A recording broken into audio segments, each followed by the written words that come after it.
Before we begin our journey into the forgotten corners of New York's history, I must offer a brief disclaimer. The story you are about to hear is a historical narrative pieced together from countless sources: old court transcripts, faded newspaper clippings, the whispered confessions of informants, and the meticulous work of historians who sifted through the dust of a century. Its purpose is not to glorify the acts contained within, but to present to you, as accurately as possible, the life of a man whose name has been largely lost to time, a man who was a cornerstone in the foundation of the American Mafia. This is the story of Gaetano Reina, and it is a story that begins not with a bang, but with the quiet, methodical chipping of ice in the heart of the Bronx. So settle in, relax, and let your mind drift back. The year is 1930, but our story truly starts much earlier, in the final years of the 19th century, when a young boy from the sun-baked hills of Corleone, Sicily, first set his eyes on the promise and the peril of the New World. He did not arrive as a king or a conqueror. He arrived as so many others did, with little more than the clothes on his back and a determined silence in his heart. The journey across the Atlantic was a rite of passage, a tumultuous voyage from the old ways into a chaotic, vibrant, and often brutal new existence. New York City at the dawn of the 20th century was a cacophony of sounds and ambitions, a place where a dozen different languages collided in the narrow, tenement-lined streets, and where the air was thick with the smell of coal smoke, baking bread, and the unshakable scent of opportunity. For a young Sicilian man like Gaetano, this new world was both a refuge and a battlefield. It was a refuge from the poverty and the limited horizons of his homeland. But it was a battlefield for the soul of his own community, a community bound by tradition, suspicion, and a fierce, unbreakable code of honor known as omerta. He did not seek the spotlight. He was not a flamboyant character who craved attention. Instead, Gaetano Reina was a student of the city, learning its rhythms and its shadows with a patient, almost unnerving calm. He watched as the older, established Black Hand gangs preyed upon their own people, using fear and extortion as their primary tools. He saw the desperation in the eyes of his countrymen, and he understood that there was a different way to build power, a way that was built not on terror alone, but on respect, on provision, on becoming an indispensable part of the machine that kept the neighborhood running. And so he looked for a business, a legitimate enterprise that could serve as both a source of income and a perfect shield for the other. More clandestine activities that would inevitably follow. He found his answer in one of the most essential commodities of the era: ice. In the days before electric refrigeration, the ice trade was the lifeblood of the city. It preserved food, cooled drinks, and provided a small measure of comfort during the sweltering summer months. It was a humble business, a trade built on physical labor and reliable delivery routes. Gaetano, who would soon become known to everyone simply as Tom, built his ice distribution company with the same quiet diligence with which he built his reputation. He was a provider. His wagons, emblazoned with his company name, became a familiar and welcome sight in the streets of East Harlem and the Bronx. He was fair in his dealings, reliable in his service, and he understood the unspoken contracts of loyalty that bound the community together. He was building something far more valuable than a business. He was building trust. And in the underworld, trust is a currency more valuable than gold. This legitimate front, however, was only one side of the coin.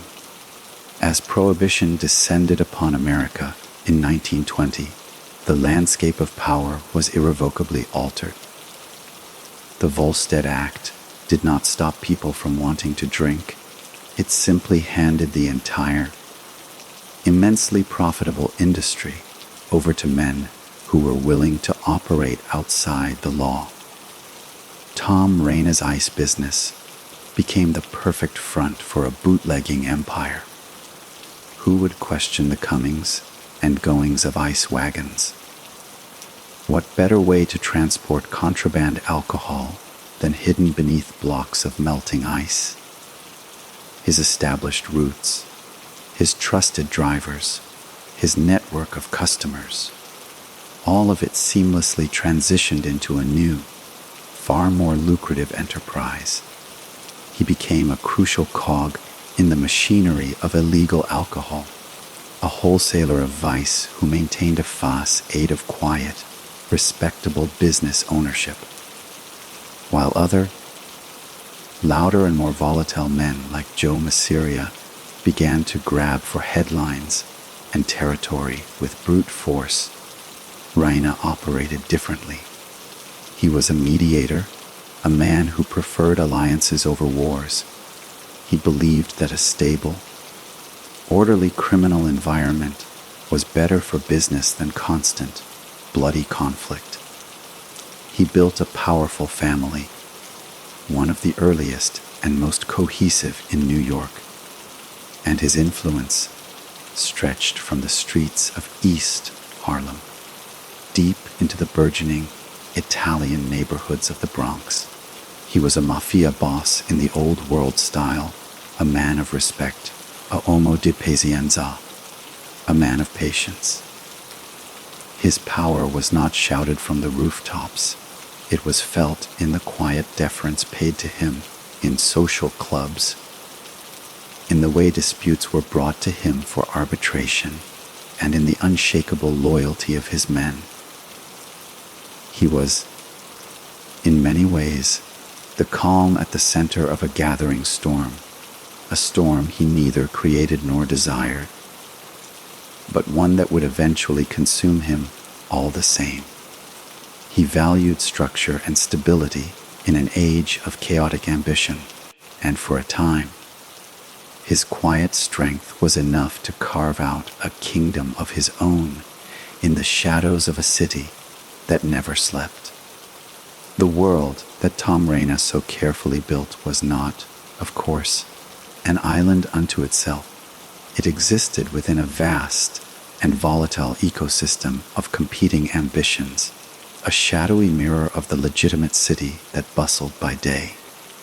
By the late 1920s, the New York underworld was a fractured chessboard, and the two most powerful and reckless players were Giuseppe, Joe the Boss, Masseria, and Salvatore Maranzano. Masseria, a man of immense greed and paranoia, ruled his faction with an iron fist, demanding tribute and absolute loyalty from all the other Italian gangs he considered his subordinates. He was a force of pure, unbridled avarice, a man who believed that power was taken, not earned through respect. Maranzano, on the other hand, was a recent arrival from Sicily, a man who saw himself not as a mere gangster, but as a modern day Caesar, a figure destined to bring order through a rigid, almost feudal hierarchy. He was sophisticated, well-read in history and strategy, and he appealed to the more traditionalist Sicilian elements who viewed Masseria as a crude and gluttonous bull.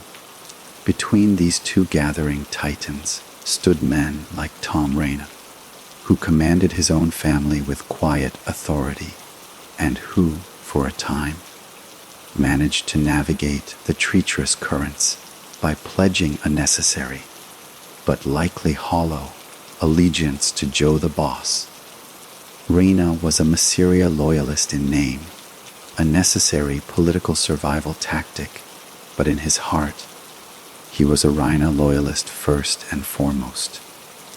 His primary concern was the well-being and prosperity of his own crew, his own neighborhood, his own meticulously constructed empire of ice and alcohol. He understood that Masseria's escalating wars with rival factions were bad for business. They brought unwanted police attention, they disrupted supply lines, and they got good men killed for no reason other than one man's insatiable ego. It was during this period that a new generation of criminals began to emerge from the ranks. Young men who were more American than Italian, who were ambitious, ruthless, and impatient with the old world ways. Among Reina's own soldiers was a quiet, deadly man named Tommy Gagliano, and, more significantly, a rising star named Gaetano Tommy, Lucchese. Lucchese was sharp, intelligent, and fiercely ambitious, and he understood the value of Reina's calm, stable leadership. He also understood the shifting winds of power better than most. Reina, for his part, valued Lucchese's competence and loyalty, seeing in him a capable lieutenant for the future. But the future was becoming increasingly difficult to predict.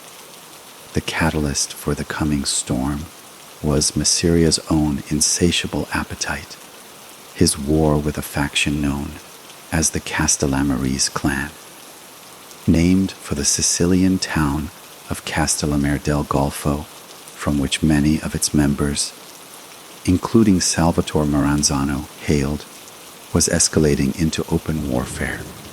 Masseria began to demand more and more from his allies, more money, more men, more unconditional support. For a pragmatic businessman like Reina, these demands were becoming untenable.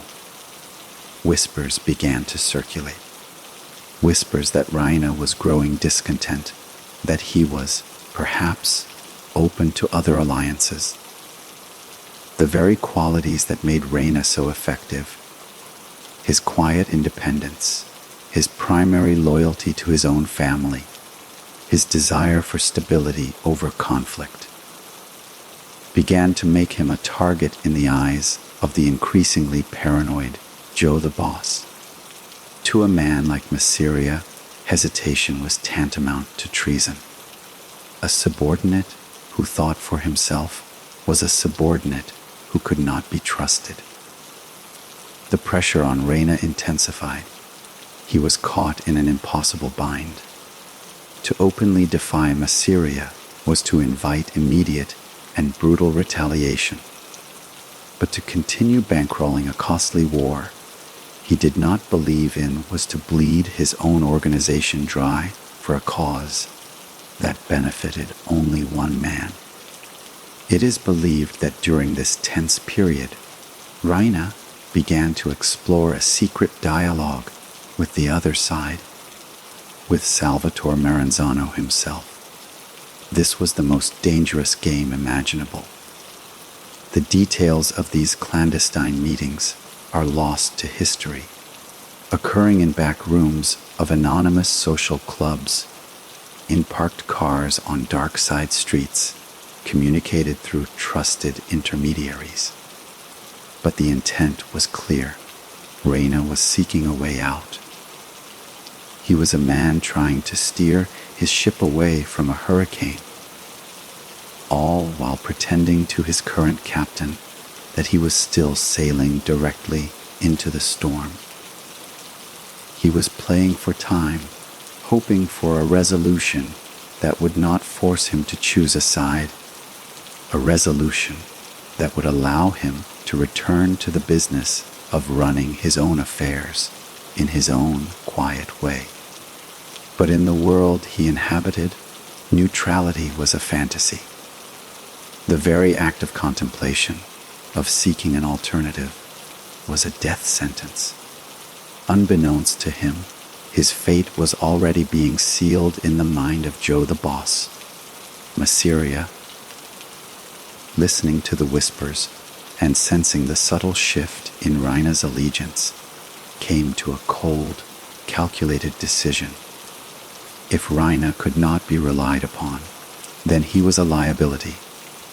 And liabilities, in Joe the boss's world, had to be eliminated. The order was given. The target was set. The peaceful, stable kingdom that Tom Reina had spent a lifetime building was about to be shattered in an instant. On a cold winter's night, under the familiar streetlights of his own neighborhood, the calm was about to be broken, not by a rival, but by the very man he had publicly called his boss. A man who mistook Reina's quiet strength for weakness and his pragmatic caution for disloyalty. The forgotten dawn was about to become the first major domino to fall, a single, violent event that would unleash a war which would reshape the American Mafia forever. The end, when it came, was as swift as it was brutal, a stark and bloody punctuation mark to a life defined by quiet calculation.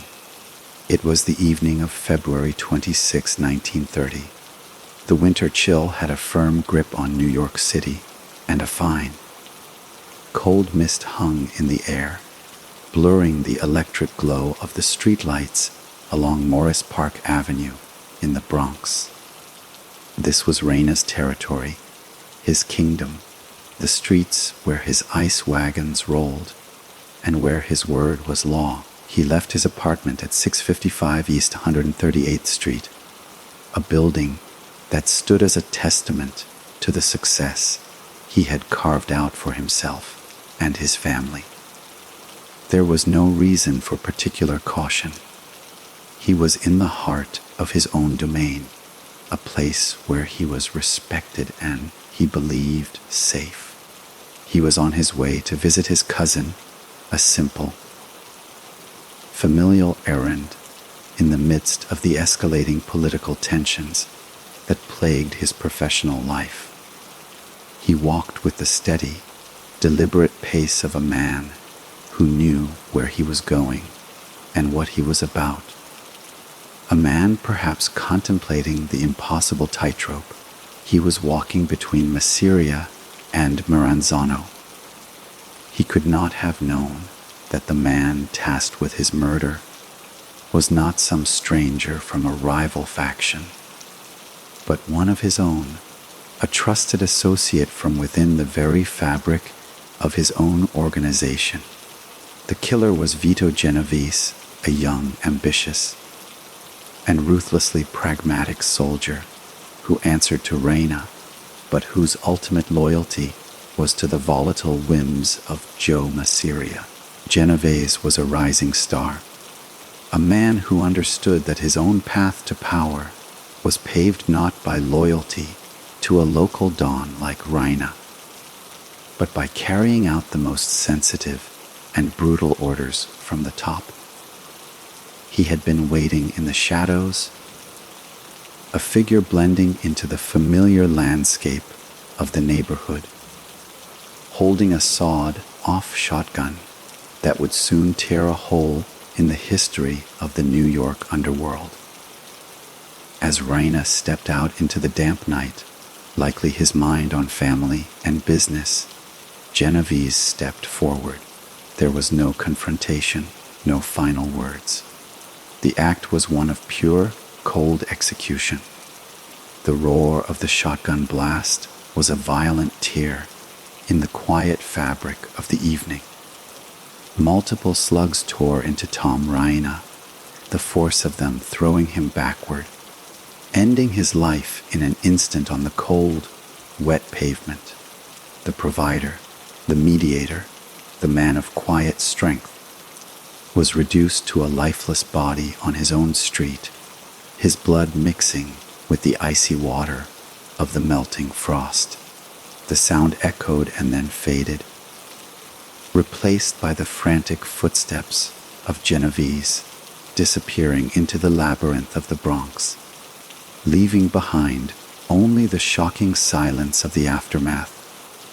The murder of Gaetano Reina was not just the death of a man, it was a declaration of war, a message written in blood from Joe Masseria to anyone who dared to question his authority.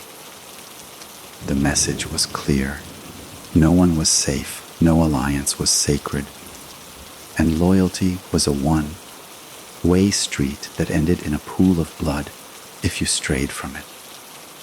The news spread through the underworld like a shockwave. In social clubs from East Harlem to Little Italy, the whispers were not just of mourning, but of sheer, cold fear.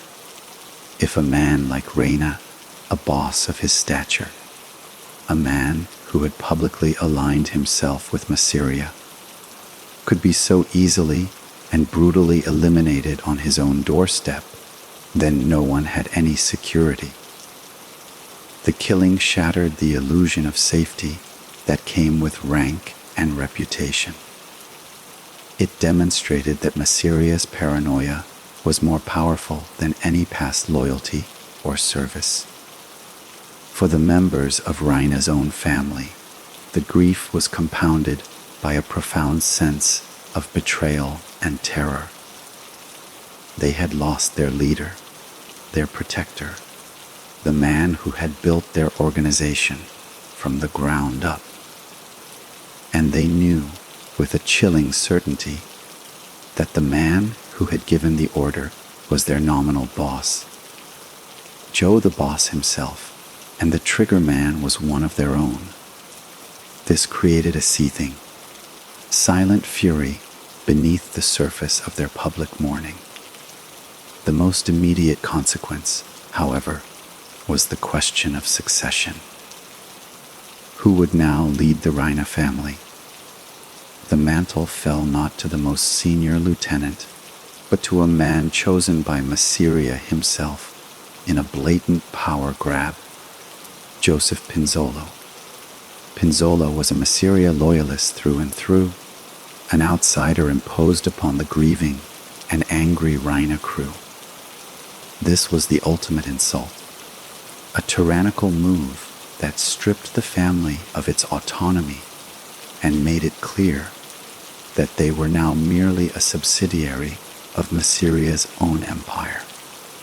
The imposition of Pinzolo was like pouring gasoline on the smoldering embers of resentment left by Reina's murder.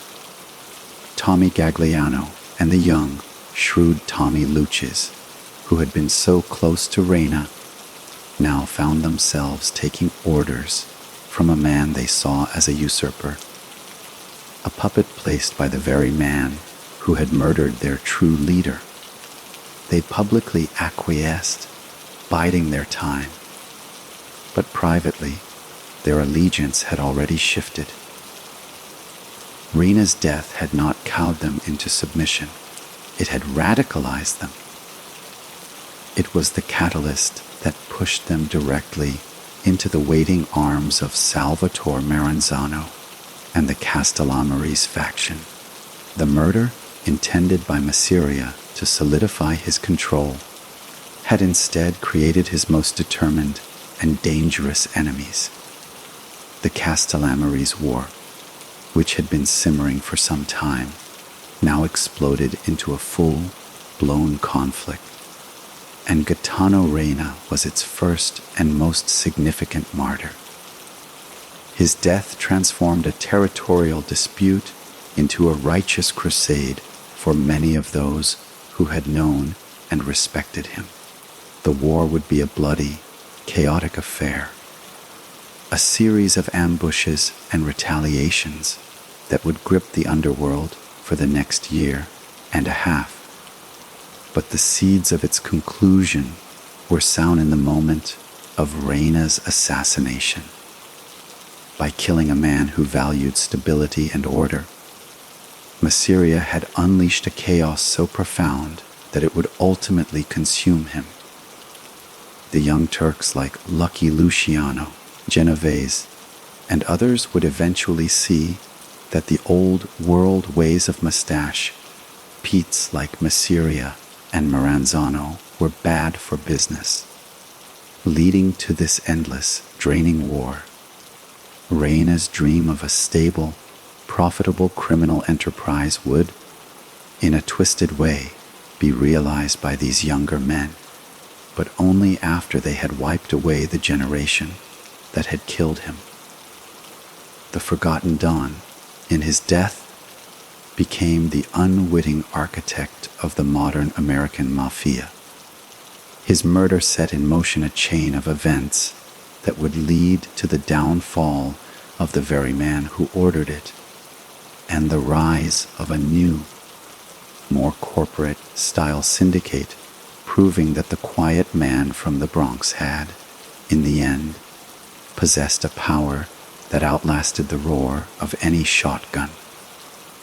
The imposition of Joseph Pinzolo as the new leader of the Reina family was a wound that festered in the heart of the organization, a constant, grating reminder of their subjugation and the brutal murder of their true boss.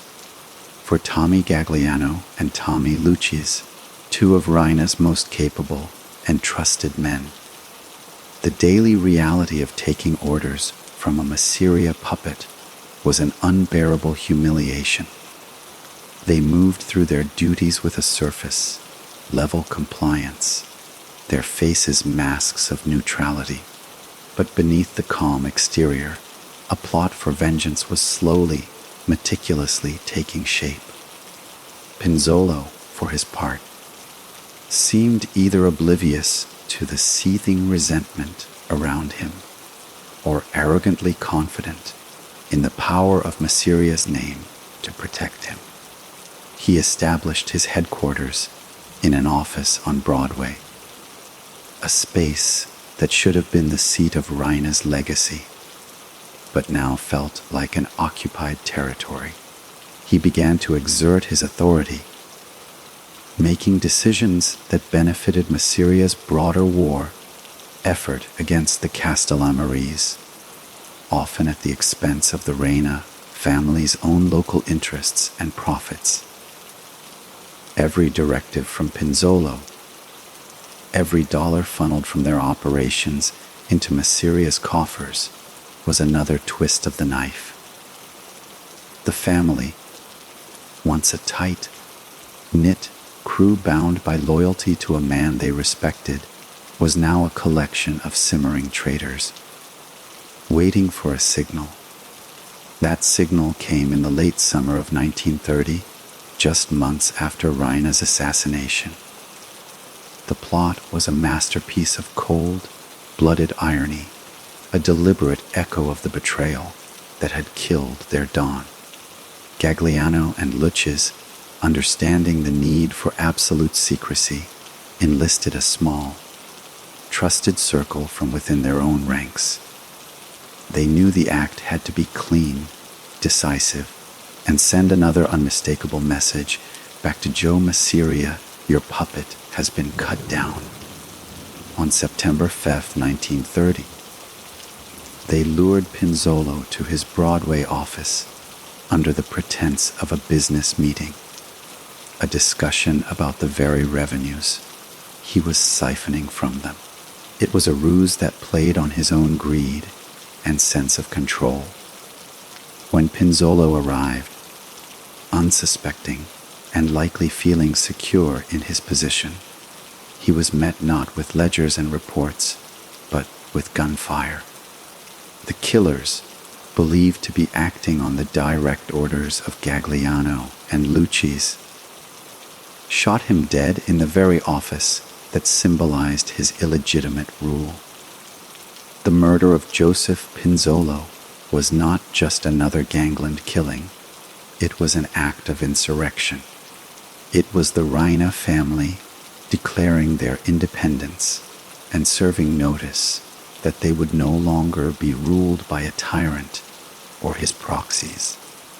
With Pinzolo dead, Tommy Gagliano formally assumed leadership of the family, with Tommy Lucchese as his underboss and the strategic mastermind behind their next moves. This was no longer the Reina family in name, but the spirit of Reina's desire for autonomy now had new, determined champions.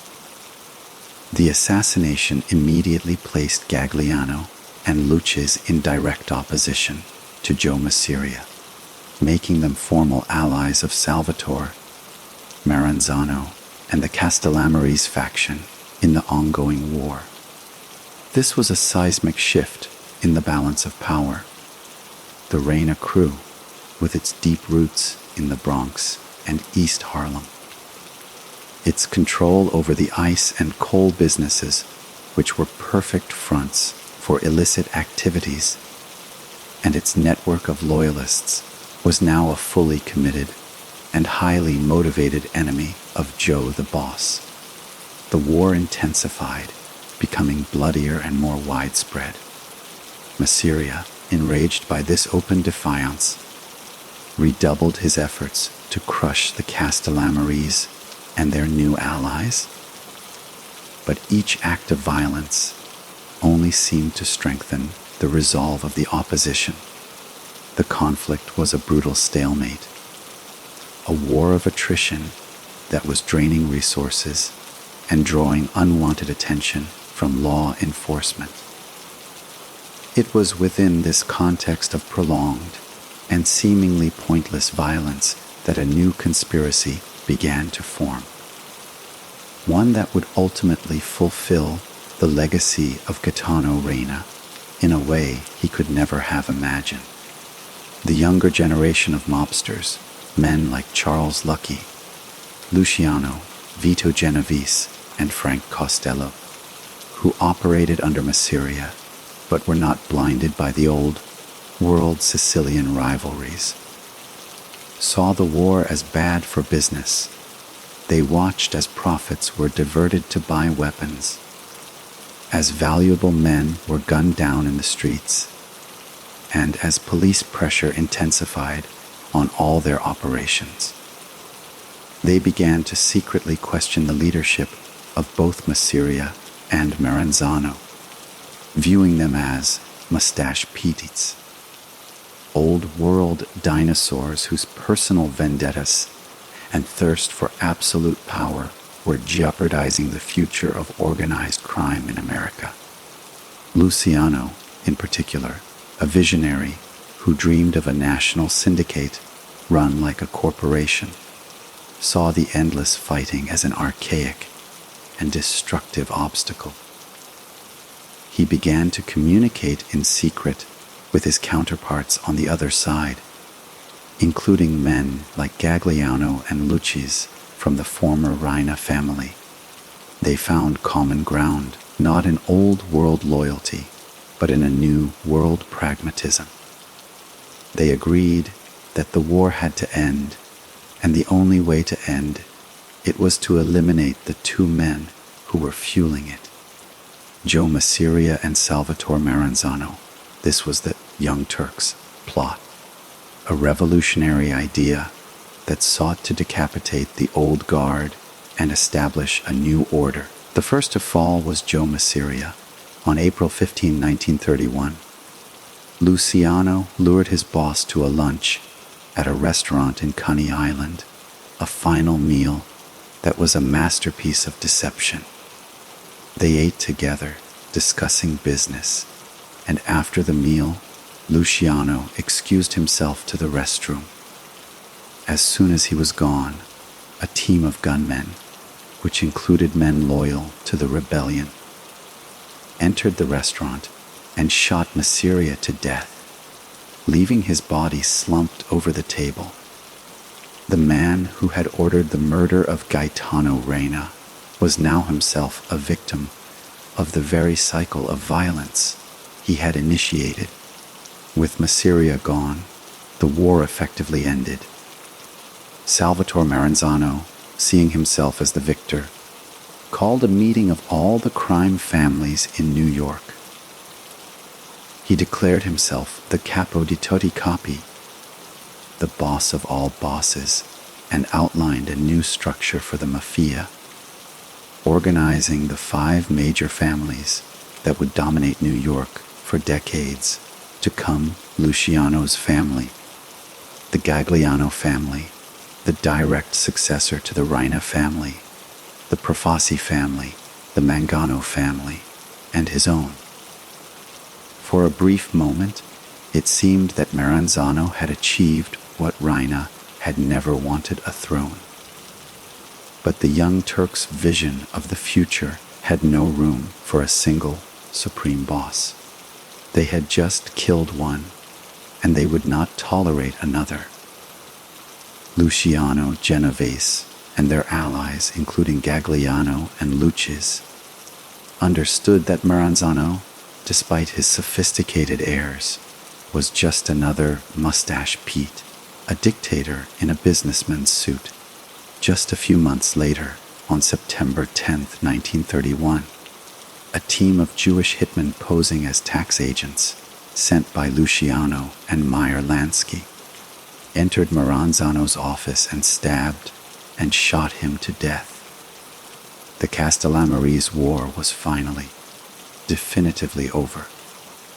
The 2 rival kings were dead, and the chessboard had been cleared. In the new order that emerged, the 5 families stood as equals, governed by a national commission designed to mediate disputes and prevent all-out war. It was a system built on pragmatism, profit, and stability, the very principles that Gaetano Reina had valued above all else. His quiet dream of an orderly business, like criminal enterprise, which had died with him on a Bronx street, was resurrected by the very men whose generation had supplanted his own. Tommy Gagliano led his family with the same low-profile, pragmatic approach that had characterized Reina's rule, focusing on their core territories and businesses, while Tommy Lucchese eventually rose to become boss himself, guiding the family to immense power and wealth. The forgotten Don from Corleone had, through his tragic death and the rebellion it inspired, become a foundational pillar of the modern American Mafia, a ghost whose legacy was stability, a king whose throne was built only after he was gone. The aftermath of the Castellammarese War and the establishment of the Commission did not simply erase the memory of Gaetano Reina. Instead, it silently enshrined his core philosophy into the very operating system of the American Mafia, the chaotic, personality-driven wars of the mustache. Petes were replaced by a structure that, in theory, valued order and collective profit over individual glory. For the family that still bore the invisible imprint of his leadership, now officially known as the Gagliano family, the years that followed were a testament to the kind of quiet, sustained power he had always championed. Under the stewardship of Tommy Gagliano, with Tommy Lucchese as his strategic underboss, the organization retreated from the headlines and delved deep into the fertile soil of the Bronx and East Harlem. They became masters of the shadow economy, the unseen force behind a web of enterprises that were both mundane and immensely profitable. Their core businesses, the ice and coal distribution, remained, but they expanded and evolved with the times.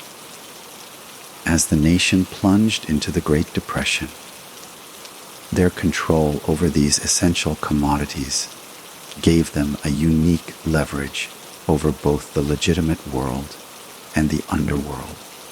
They understood that power was not always about fear, it was about being indispensable. A landlord who needed coal to heat his tenements, a restaurant owner who needed ice to preserve his food. These were not victims to be terrorized, but clients to be managed, relationships to be cultivated. This was the Reina way, a model of symbiotic corruption that built a foundation of power far more resilient than any empire built solely on terror. This pragmatic approach extended seamlessly into their illicit activities. The end of Prohibition in 1933 could have been a catastrophic blow, but for families like Gagliano's, it was merely a shift in the market. They pivoted effortlessly. The distribution networks that once moved bootleg alcohol were now repurposed for other vices. They entrenched themselves in the numbers rackets. A lottery that was the lifeblood of poor neighborhoods, offering a desperate dream of escape for a penny. They controlled labor racketeering, infiltrating unions, particularly in the garment district, where their influence could paralyze an entire industry with a single phone call. They dominated the jukebox and vending machine industries, a seemingly innocuous business that was in fact a perfect tool for extortion, forcing bar and restaurant owners to host their machines and pay a hefty percentage. Through it all, the Gagliano family, and Lucchese in particular, operated with a chilling efficiency and a low profile. Gagliano himself was so reclusive he was dubbed Tommy Ryan, to further obscure his identity from law enforcement. He was a ghost, a CEO of crime who understood that the most powerful Don was the one whose name never appeared in the newspaper. This was the ultimate evolution of Reina's quiet strength, not just a personal trait, but an institutional strategy. While the other families, like Luciano's, which later became Genovese's, often grabbed more attention, the Gagliano family grew steadily wealthier and more powerful, its roots sinking deeper into the political and economic bedrock of the city. Tommy Lucchese was the architect of this deep-rooted influence. He cultivated relationships with politicians, judges, and police officials not with crude bribes alone, but with a more sophisticated currency favors, influence, and the silent, mutual understanding of power. He could deliver votes from a union. He could ensure a construction project proceeded without labor trouble. He could make a problem disappear.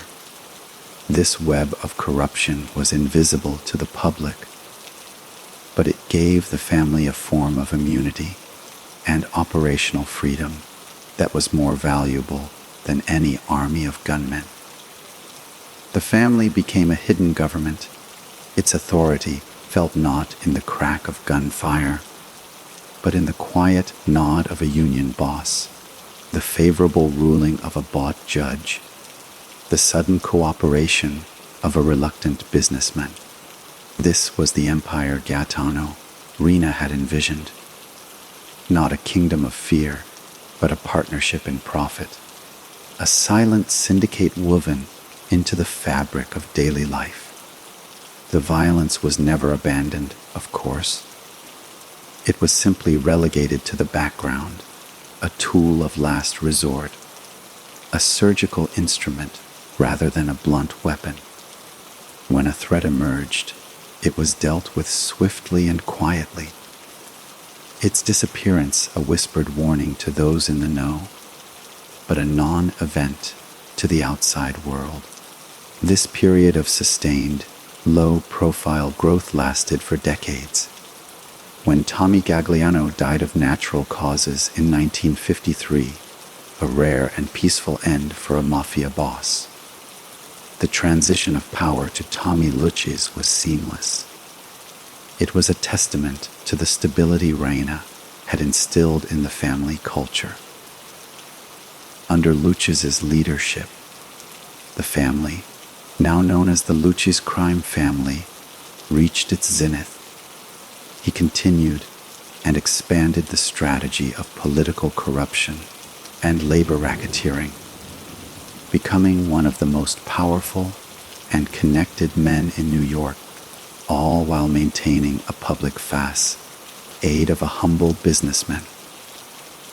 He was the embodiment of the modern mobster that the Young Turks had fought to create, and in his success, one could see the ghost of Gaetano Reina's original dream.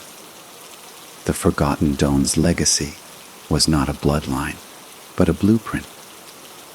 His belief that loyalty was stronger than fear had been tested to its absolute limit with his own murder, but the loyalty he inspired in men like Gagliano and Lucchese had, in the end, proven powerful enough to outlast the fear Masseria wielded. His desire for stability over chaotic glory became the governing principle of the Commission-Era. His model of building power through essential businesses and community entrenchment became the standard operating procedure for every Wezegai who wanted to survive and thrive. He was the bridge between the old world Black Hand and the new world Syndicate, a man who understood that for the Mafia to survive in America, it had to become more than just a Sicilian secret society. It had to become a cold, calculating, and deeply embedded corporation. The loudest legends, Luciano, Capone, Gambino, would dominate the history books and the public imagination, but the silent, steady, and profound influence of the Lucchese family, built on the foundation Reina had laid, arguably had a more lasting and penetrating impact on the city of New York. His story is a poignant reminder that history is not always shaped by the most dramatic figures, but often by the most patient ones, the quiet architects whose work, though overshadowed by louder events, provides the enduring structure upon which everything else is built. The Iceman from the Bronx, in the end, had built something that did not melt with the changing seasons. The long and remarkably stable reign of Tommy Lucchese, which lasted until his death from a brain tumor in 1967, represented the full flowering of the seed planted by Gaetano Reina decades earlier. It was an era of unprecedented prosperity and political entrenchment for the family, a period where the quiet, corporate model of crime was perfected. Lucchese, perhaps more than any other boss of his generation, understood that true power was not measured in the number of soldiers you commanded, but in the number of judges you could influence, the union leaders you controlled, and the city contracts you could manipulate. Under his guidance, the family's portfolio expanded far beyond the traditional realms of racketeering. They had deep and lucrative ties to the garment industry, controlling trucking and unions, able to dictate the flow of the city's clothing trade with a phone call. They were heavily involved in construction, ensuring that any major project in the city paid a silent tax to the family for labor peace and material supplies. They owned pieces of nightclubs, restaurants, and legitimate businesses that served as both revenue streams and money laundering conduits. Lucchese's legendary political connections were his masterpiece. He was a kingmaker whose support could sway elections and whose displeasure could end political careers. This was the ultimate manifestation of Reina's vision, a criminal enterprise that was so deeply interwoven with the legitimate power structure that it became almost indistinguishable from it, a silent partner in the governance of New York City itself. The violence of the old days was not gone, but it was bureaucratized, a tool used with cold calculation rather than hot tempers, a last resort to protect the vast, quiet empire of profit. However, the very stability that Lucchese cultivated so carefully began to show its first cracks after his passing.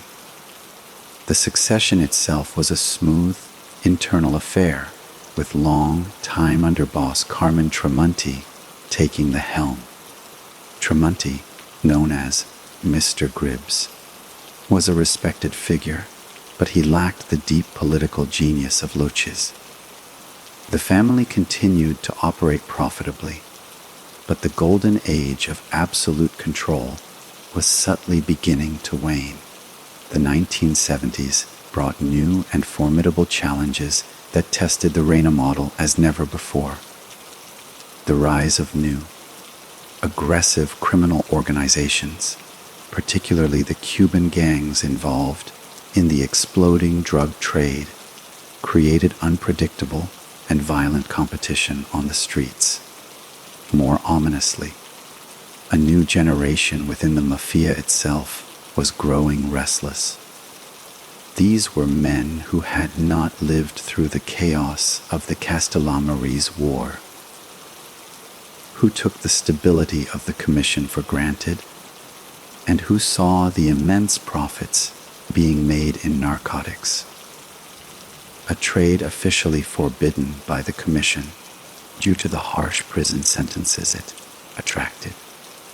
This generational divide created internal tensions, a simmering rebellion against the old, cautious ways.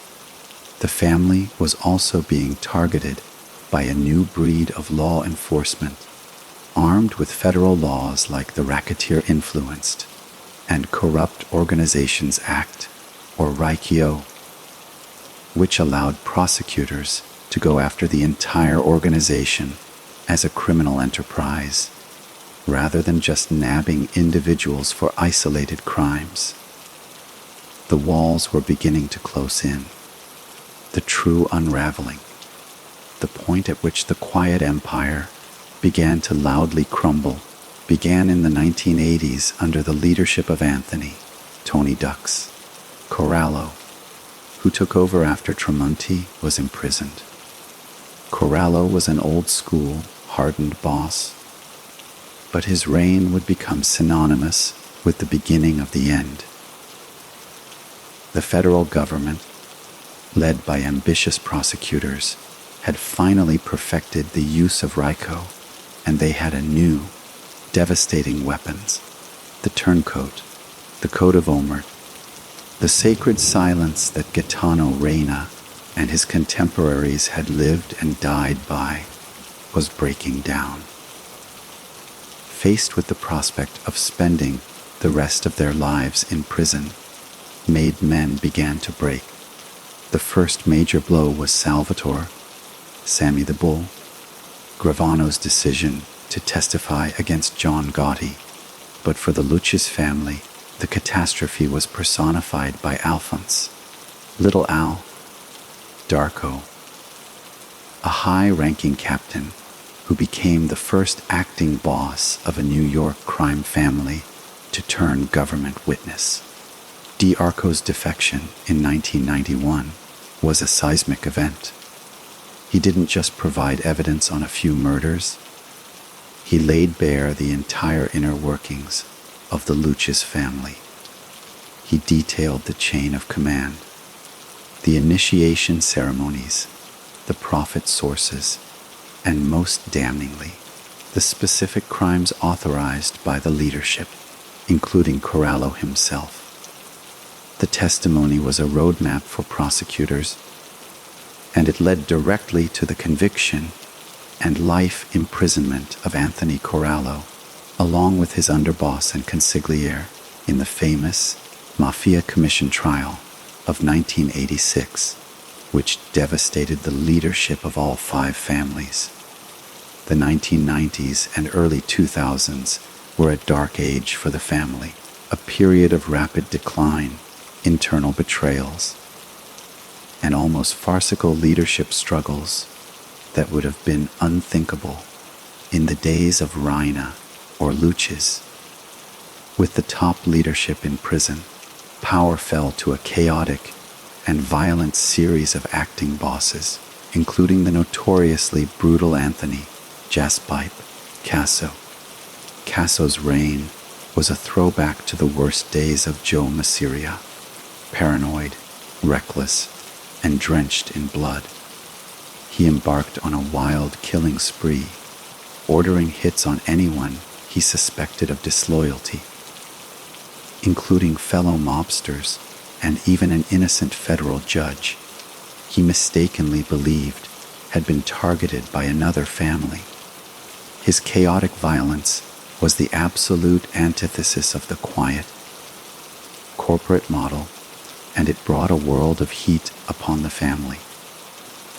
Casso's eventual decision to become a government informant himself, though he was later rejected for being unreliable, was the ultimate betrayal, a symbol of how completely the old world values had collapsed. The family was now led from prison by Vittorio, Little Vic, Amuso, who continued to rule through a series of street bosses, but the organization was a hollow shell of its former self. Its control over unions had been severely weakened by federal oversight. Its political influence had evaporated as prosecutors aggressively targeted corrupt officials, and its ranks were thinned by constant indictments and a steady stream of defectors. The once feared Lucchese family was now plagued by internal squabbles, struggling to control its traditional territories against hungrier, more agile gangs, and constantly looking over its shoulder for the next informant. The empire built on ice and patience was melting away under the heat of federal scrutiny and its own internal rot. The Forgotten Don's legacy was not just one of rise and stability, but also, inevitably, of downfall. A reminder that even the most carefully constructed edifice is not immune to the corrosive passage of time, changing circumstances, and the inherent fragility of a life built on a foundation of crime and deceit. The story of Gaetano Reina and the empire that grew from his legacy is more than a simple chronicle of rise and fall. It is a profound and sobering parable about the nature of power, the fragility of order, and the inescapable shadows cast by the past. His life, cut short on a cold Bronx street, became a foundational myth for the American Mafia, a cautionary tale that was whispered in social clubs for generations, though the man himself was largely forgotten by history. He represented a road not taken, a model of leadership based on community integration, quiet negotiation, and strategic patience, a model that was violently snuffed out by the brutish paranoia of Joe Masseria. Yet, in a final, cruel irony, the very system that emerged from the ashes of his murder, the commission, the 5 families, the corporate approach to crime, was a grand institutionalized realization of his personal philosophy. The men who built this new order, Lucky Luciano, Meyer Lansky, and even his own successors Gagliano and Lucchese, were not sentimental men. They were pragmatists who recognized that the chaotic, egotistical wars of the mustache Petes were bad for business. In creating a structure designed to mediate disputes and ensure stable profit, they were, in effect, fulfilling Reina's quiet dream. The tragedy is that he never lived to see it, his blood serving as the necessary sacrifice on the altar of a more sophisticated and in many ways more insidious criminality. This legacy, however, carries with it a deep and enduring melancholy. To walk the streets of the Bronx today, through neighborhoods like Morris Park, where Reina was gunned down, is to walk through a world utterly transformed. The ice houses are long gone, replaced by modern supermarkets. The tenements have been renovated, the social clubs shuttered or turned into trendy cafes. The visible, tangible power of the old Mafia has receded, replaced by the invisible, digital flows of global crime and the more decentralized violence of street gangs. The Lucchese crime family, like the other four families, still exists, but it is a phantom of its former self. It no longer holds the city in its grip. It is a niche player in a much larger criminal ecosystem. Its ranks depleted, its leaders aging or imprisoned, its influence a faint echo of the pervasive corruption wielded by Lucchese himself. The once impregnable code of Omert lies in tatters, shattered by the relentless pressure of Riso statutes and the pragmatic self-preservation of informants. The fear that once kept men silent has been superseded by a greater fear, the fear of dying in a prison cell. The world that Reina knew, a world of quiet respect and unspoken agreements, has vanished, leaving behind only the grim, transactional reality of a dying tradition. So, what then remains of the forgotten Don? His name is not etched on any building. No plaque marks the spot of his death, and he is a footnote in the history books, overshadowed by the more flamboyant and notorious figures who came after him. Yet, his ghost lingers in the very architecture of organized crime in America. He was the prototype of the modern mob, boss long before the term existed. He understood that a legitimate front was not just a cover, but a source of real power and community connection. He grasped that mediation was often more valuable than intimidation, and that loyalty, once earned, was a force more powerful and enduring than fear. These were the principles that allowed his organization, through its various iterations, to survive and thrive for decades, outlasting the empires of louder, more feared men. In the end, the story of Gaetano Reina is a human story, a story of ambition and limitation, of quiet strength and violent betrayal. It is the story of an immigrant who sought to build a better life and found his opportunity in the shadows, a man who valued stability in a world designed for chaos, a leader who believed in the strength of bricks and mortar, only to be destroyed by the weakness of human jealousy and ambition.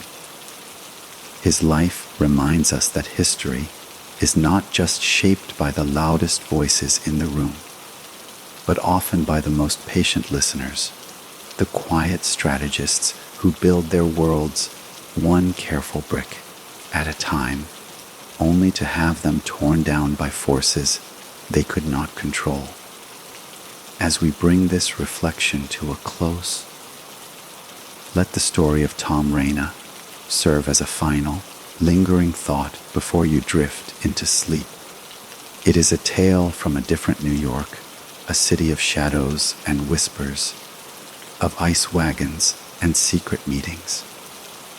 It is a reminder that behind the sweeping narratives of history, there are always the forgotten players, the men and women whose choices, for better or worse, quietly shaped the world we live in today. The jazz age faded. Prohibition ended. The empires of the mustache Petes crumbled. But the lessons of a quiet man from Corleone, lessons about power, loyalty, and the delicate balance of order, echo faintly through the decades. A whisper from a forgotten time, a ghost story from the underworld. Thank you for listening. And if you found this journey into the hidden corners of history compelling, if you were captivated by the rise and fall of the forgotten dawn, then please help us continue to bring these stories to light. Share this video with others who appreciate deep, narrative explorations of the past. Subscribe to the channel and hit the notification bell so you don't miss our next bedtime story, where we'll unravel another forgotten tale from the annals of history. Until then, good night and pleasant dreams. I must clarify that the previous response was the intended conclusion of the script. The narrative arc of Gaetano Reina's life, the rise of his legacy, and the eventual downfall of his criminal empire was brought to a close, followed by the final call to action. Writing a paragraph 8 would mean creating a completely new narrative thread, such as detailing the modern day remnants of the Lucchese family or exploring a tangential story which would deviate from the core story you requested about Gaetano Reina himself. However, to fulfill your request for a continuation, I will extend the epilogue, exploring the philosophical and historical echoes of Reina's story in the modern context, maintaining the same single narration style. The echoes of Gaetano Reina's life and the empire he never meant to build extend far beyond the faded maps of the Bronx and the dusty transcripts of old trials, reaching into the very way we understand the hidden forces that shape our cities and our society. His story is not merely a relic of a bygone era of crime, but a permanent lens through which to examine the enduring relationship between power, silence, and the American dream. In the decades that followed the Mafia's decline, the voids they left were not filled with lawfulness, but with new, often more fragmented and volatile criminal enterprises, from the blood-soaked cocaine cartels of the 1980s to the digitally anonymous cyber syndicates of the 21st century. These new players, while technologically advanced and globally connected, lack the peculiar, almost feudal sense of order that men like Reina, for all their flaws, attempted to impose. Their violence is more random, their loyalties more transient, their impact on the community purely parasitic, offering no semblance of the rough justice or social infrastructure that the old Mafia, in its twisted way, sometimes provided. In this light, the era of the five families can be seen as a dark, mirror image of civic order, a corrupt and brutal alternative government. And Reina was one of its most thoughtful and reluctant founding fathers. a man who understood that to last, power must be woven into the fabric of daily life, not just imposed upon it from the barrel of a gun. This reflection leads us to a deeper, more unsettling question about legacy and memory. Why does a figure like Gaetano Reina, so central to the foundational moment of organized crime in America, remain so obscure? The answer lies in the very nature of his character. He did not seek the sensational headlines that clung to figures like Al Capone.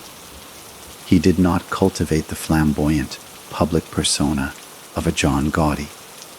He did not leave behind a trail of theatrical court appearances or boastful quotes. He was a man of silence and substance, and history, especially popular history, has a bias for the loud and the theatrical. We remember the explosions, not the architects who carefully laid the groundwork to prevent them. We remember the tyrants, not the administrators who kept the system running. Reina was the ultimate administrator, a master of the mundane mechanics of power. The ice delivery route that doubled as a bootlegging line, the peaceful mediation between rival factions, the steady, unglamorous accumulation of influence. His anonymity was his strategy, and it proved so effective that it even shielded him from the full recognition of history. He is the ghost in the machine, the quiet hum of a forgotten engine that once powered a vast and terrible apparatus. Yet, to truly honor the complexity of this history, we must also consciously resist the romanticism that often clouds our view of such figures. The Mafia was not a band of noble outlaws. It was a predatory organization built on extortion, violence, and fear. The stability Reina sought was not for the benefit of the common citizen, but for the prosperity and security of his own criminal enterprise. The ice he sold may have cooled the drinks of the Bronx, but the profits from it funded a world of brutality and corruption. The political influence his successors wielded corrupted the democratic process and undermined the rule of law for generations. This is the essential duality of the story. The fascinating, almost admirable personal qualities of discipline, patience, and strategic vision were deployed in the service of a profoundly destructive and immoral cause. The tragedy of Gaetano Reina is not just that he was murdered, but that his considerable talents and his profound understanding of community and power were channeled entirely into the underworld. He could have been a formidable business leader, a political boss, a community pillar. Instead, the limited opportunities of his time and place funneled his ambition into a life of crime, a path that, despite its temporary successes, could only ever lead to a violent end or a legacy of ruin. And so, as the final notes of this story fade, let the memory of the forgotten dawn serve as a lasting meditation on the paths not taken, both by a man and by a city. His life is a poignant reminder that power wears many faces, and the quietest can often be the most profound. It challenges us to look beyond the headlines and the loudest voices to find the true architects of the world, both light and dark.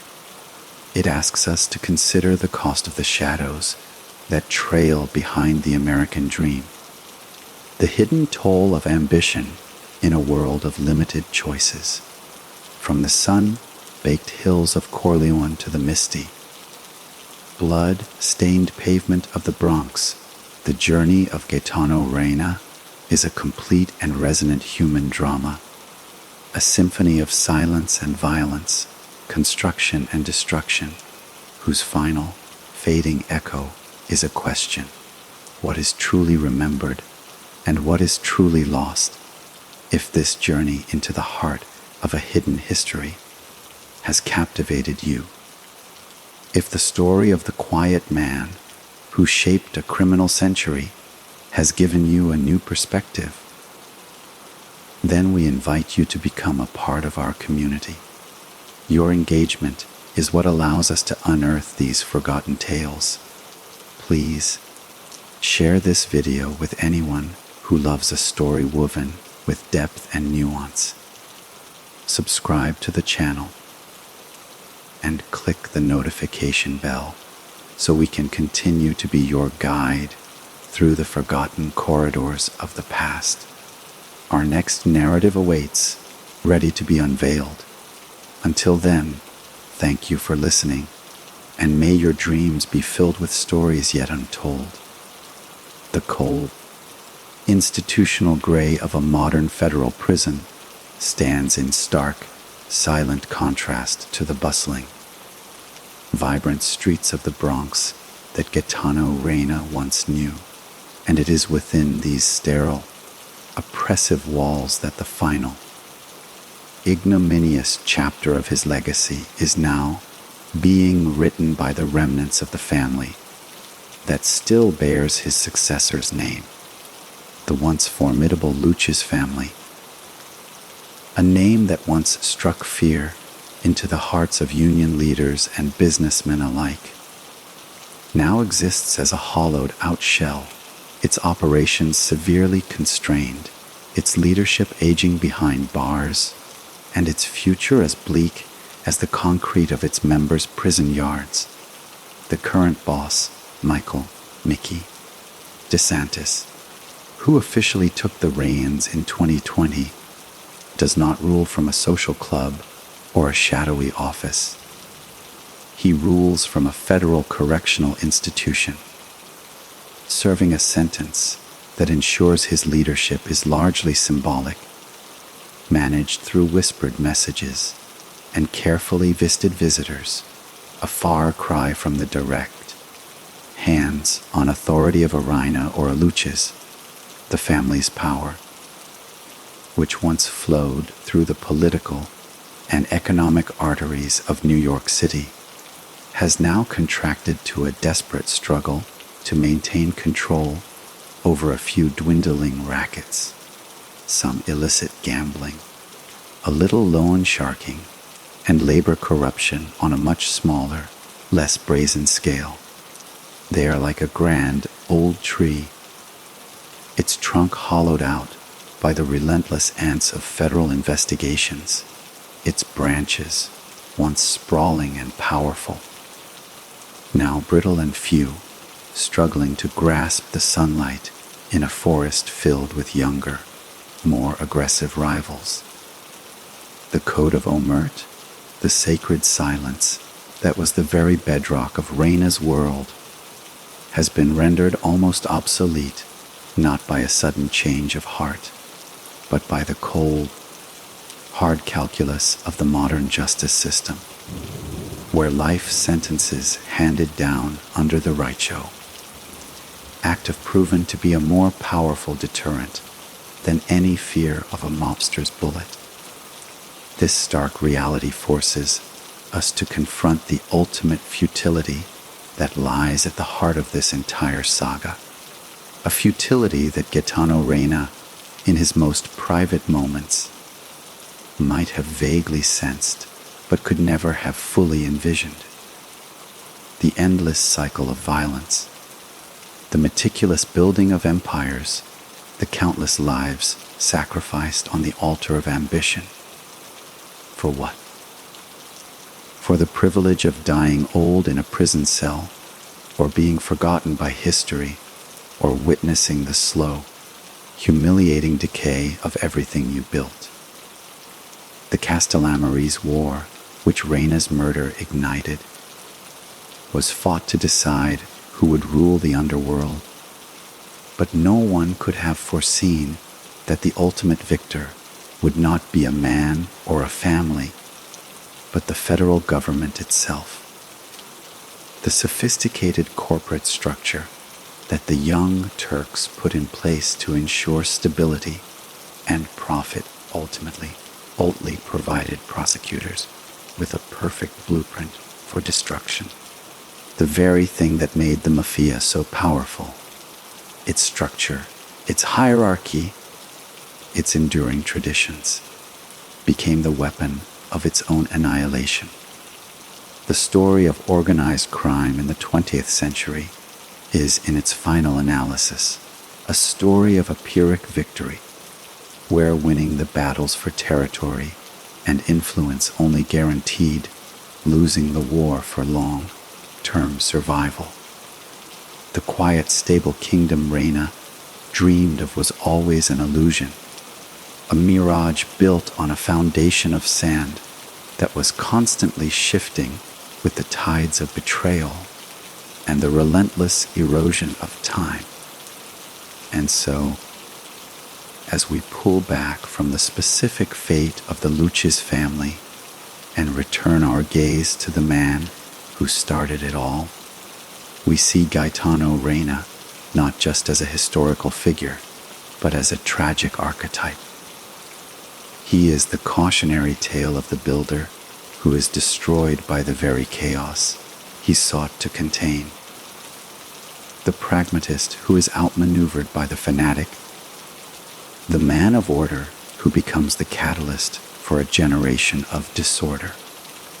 His life asks us a difficult question about the nature of legacy.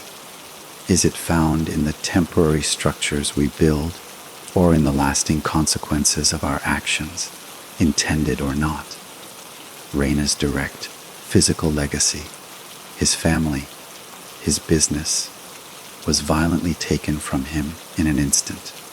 But his indirect legacy, the chain of events his death set in motion, reshaped the American underworld and, by extension, the city of New York in ways that are still faintly visible today if one knows where to look. His story is a ripple in the pond of history, a single event that expanded outward, touching shores far distant from its origin. From the ice streets of the Bronx to the corporate boardrooms of crime, to the sterile courtrooms where his successors were finally brought to heel. The echo of his life is a testament to the interconnectedness of all things, a reminder that no life, no matter how quiet or forgotten, is ever truly an island, and that our actions, whether born of ambition or a simple desire for peace, can reverberate through the decades in ways we can never possibly predict. The forgotten dawn may be gone, but the story he set in motion is a permanent thread in the vast, complex tapestry of the American experience. A dark, compelling pattern that will continue to fascinate and caution for generations to come. If these reflections on legacy, power, and the passage of time have resonated with you, if you find value in unraveling the complex threads of history to better understand our present world, then your partnership in this journey is invaluable. We are committed to bringing these deep, narrative explorations to light, but we can only do so with your support. Please help us continue this mission by sharing this video with friends and family who appreciate thoughtful storytelling. Subscribe to the channel and click the notification bell so you can join us for our next immersive historical narrative. Together, we can ensure that these forgotten stories are not lost to time. Thank you for your time, your curiosity, and your presence here tonight. May your thoughts be deep and your rest be peaceful. To truly close the book on Gaetano Reina is to understand that his story transcends the gritty specifics of bootlegging and gangland murders, evolving instead into a universal meditation on the silent forces that sculpt our world and the profound, often painful, distance between intention and outcome. He was a man who operated on a simple, foundational principle that structure and reliability were the highest virtues, whether in delivering a block of ice or in orchestrating the complex dance of criminal alliances. This belief was his religion, and the neighborhoods of the Bronx were his church. Yet, the universe, in its cold, indifferent way, seems to reserve a special irony for those who seek to impose too much order upon its inherent chaos. Reina's quest for a stable, predictable criminal enterprise was systematically dismantled by the most unpredictable element of all, human nature itself. The greed of Joe Masseria, the towering ambition of Salvatore Maranzano, the ruthless pragmatism of Vito Genovese, and the calculated vision of Lucky Luciano. These were the chaotic, human hurricanes that swept away his carefully laid plans. His life stands as a powerful testament to the fact that no blueprint for power, no matter how intelligently designed, can account for the wild card of individual desire, the sudden spark of paranoia, or the deep, abiding hunger for respect that can fester in another man's heart. He built a fortress of silence and respect, but he could not fortify it against the envy of those who only understood the language of noise and fear. This leads us to the final, and perhaps most poignant, layer of his legacy, the concept of the ghost kingdom. Every ruler, whether of a nation or a neighborhood, dreams of building something that will outlast them, a dynasty that will carry their name and their vision into the future. Reina, in his own way, achieved this, but in a form so distorted from his original intent that it would likely be unrecognizable to him. The Lucchese crime family did become a dynasty, one of the 5 enduring royal lines of the American Mafia.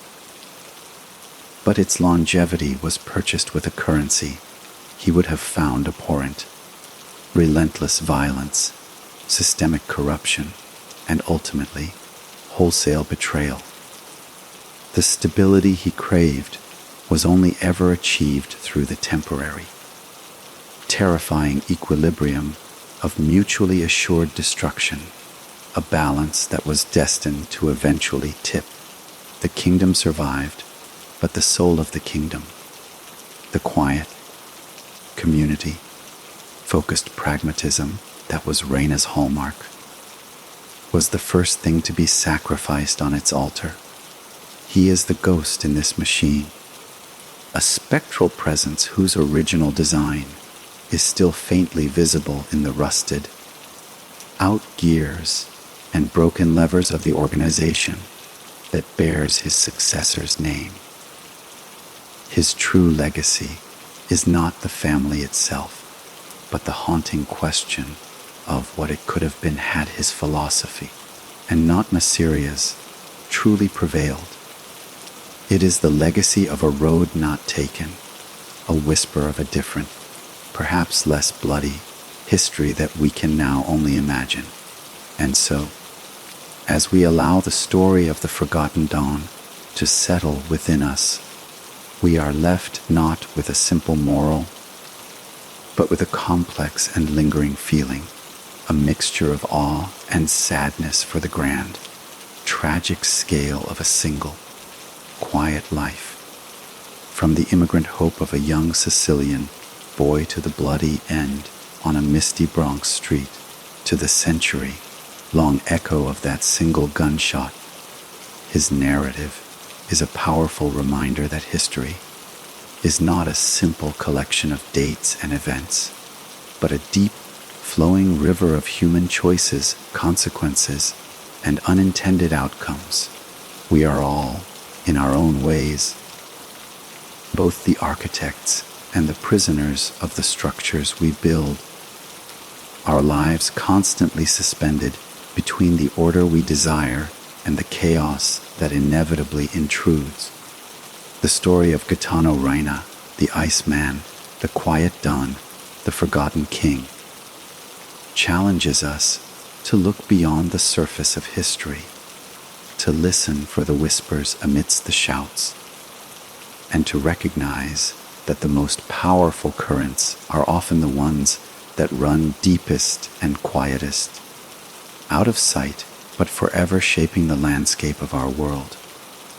His memory endures not in statues or public acclaim, but in the profound, unanswerable questions his life poses about power, legacy, and the silent, often invisible, weight of the past upon the present.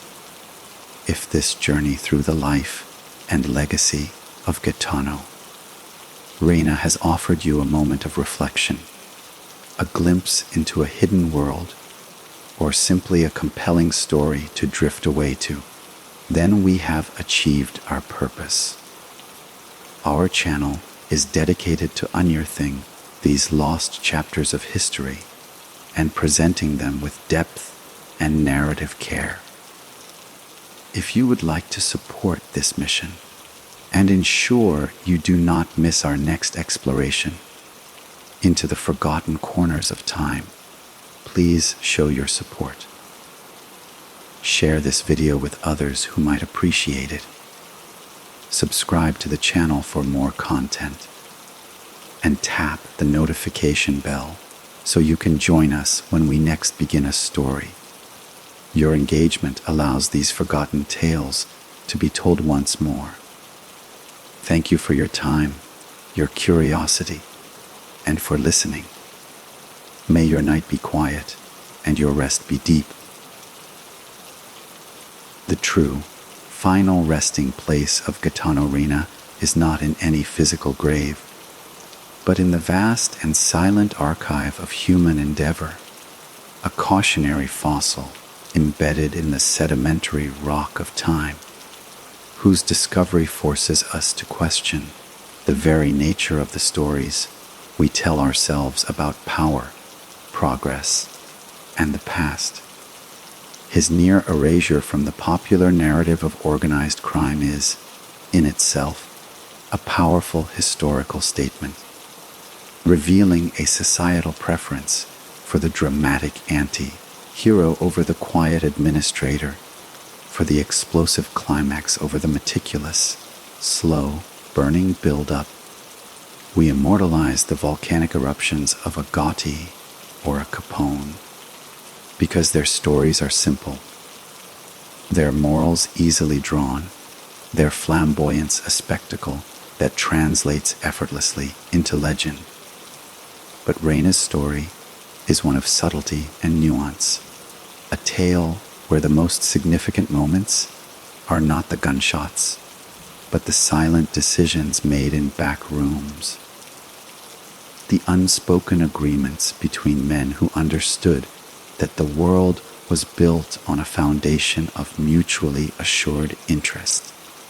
To remember Reina is to accept a more complex, less satisfying version of history, one where the levers of power are pulled by unseen hands, where the most influential figures are often those who leave the faintest public trace. This is the deeper, more unsettling reason for his obscurity.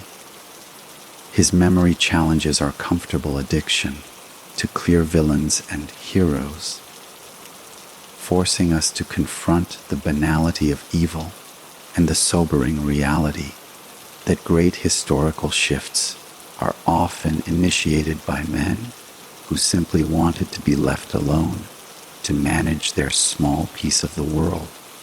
only to find that the world had other, more violent, plans for them. This contemplation naturally expands beyond the individual to the very cultural landscape he helped shape. The ghost of Gaetano Reina and the countless other forgotten men like him does not merely haunt the underworld. It lingers in the art, the literature, and the collective imagination of a nation. The entire genre of the Mafia epic, from the tragic opera of The Godfather's Vito Corleone to the gritty realism of The Sopranos, is, in a way, a prolonged and desperate attempt to understand the world Reina helped create.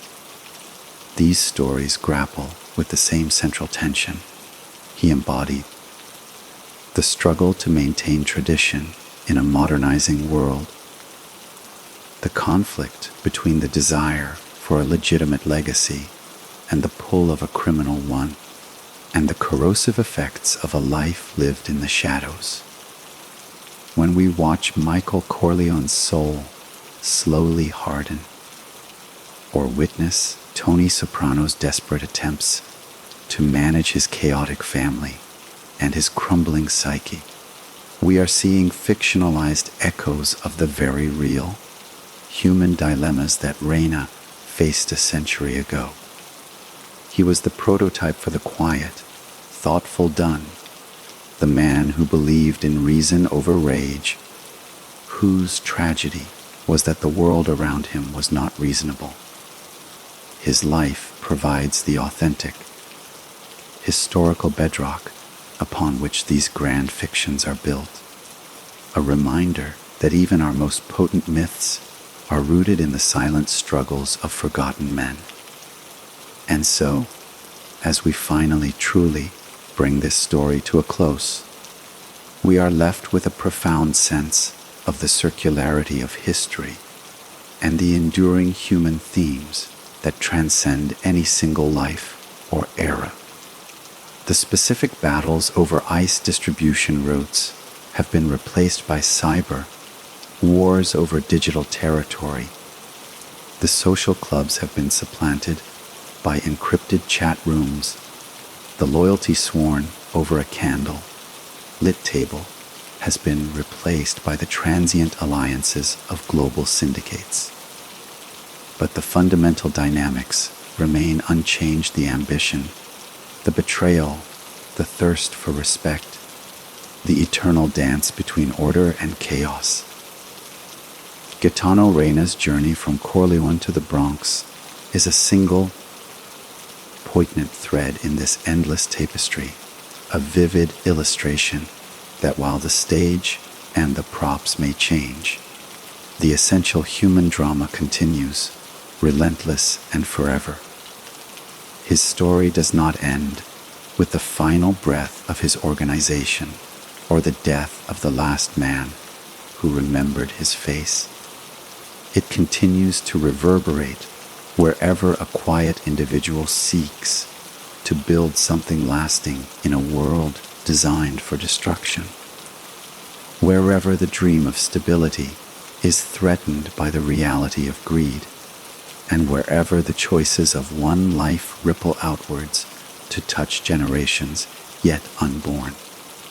He is a permanent part of the American story, not as a celebrated founder, but as a foundational shadow, a reminder of the complex, often contradictory, forces that built the modern world, both seen and unseen. If this deep dive into the echoes of history has provided you with a new perspective, if the story of Gaetano Reina has resonated with you as more than just a tale of crime, but as a meditation on legacy itself, then your engagement is what gives these narratives their continued life. We are committed to unearthing these complex, human stories from the dust of the past. If you would like to join us on this ongoing journey, to be a part of this community of memory and exploration, please help us grow. Share this video with others who appreciate thoughtful, long-form storytelling. Subscribe to the channel and click the notification bell so we can continue to be your guide through the forgotten pathways of history. There are countless more stories waiting to be told, and we look forward to sharing them with you. Thank you for your time, your attention, and for honoring this forgotten story with your presence. May your night be peaceful and your thoughts be filled with the grand, quiet tapestry of time.